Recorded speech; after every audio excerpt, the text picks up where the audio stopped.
Good morning. নাও, সকাল সকাল তোমাদেরকে একটা শালিক দেখিয়ে দিলাম।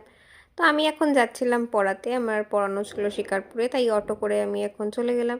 পড়িয়ে বাড়ি এসে আগে ঝটাপট স্নানটা সেরে নিলাম, কারণ একটা বাড়িতে পড়ানো ছিল, সেটা পড়িয়ে আবার যেতে হবে কল্যাণীতে। সেদিনকে খুব চাপ ছিল আমার। বাড়িতে ফিরে আবার বেরিয়ে পড়লাম, দুটো পড়ানো কমপ্লিট করে এখন চলে এসেছি স্টেশনে। স্টেশনে আসার কারণ হচ্ছে চাকদায় গেছিলাম গণেশ জননী মেলাতে একটুখানি ঘুরতে। এই হচ্ছে ঠাকুরটা।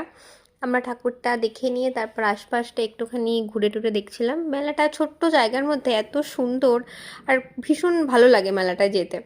তো যাই জন্য গেছিলাম। বিভিন্ন রকমের দোকান, মাটির পুতুল থেকে শুরু করে বিভিন্ন রকমের বাচ্চাদের জিনিসপত্র, কাঁচের জিনিস, খাওয়ার জিনিসের তো কোনো শেষ নেই আর। তো এখানে নাটক হচ্ছিল, আমরা একটু দেখে টেকে চলে এলাম পিৎজা খেতে। এইটার মধ্যে পিৎজা বানানো হয়। এই যে এখন এখানে পিৎজা বানানো হচ্ছে। যাই হোক, সেসব করে খাওয়া দাওয়া করে আবার একটু ফুচকা খেলাম। খেয়ে দিয়ে বাড়ি আসবো এখন। তা দিদিভাই এটা আমাকে গিফট দিয়েছে। এখন আমি স্টেশনে বসে আছি, ট্রেনের অপেক্ষা করছি। সারাদিন পর প্রচুর ক্লান্ত। চলো টাটা।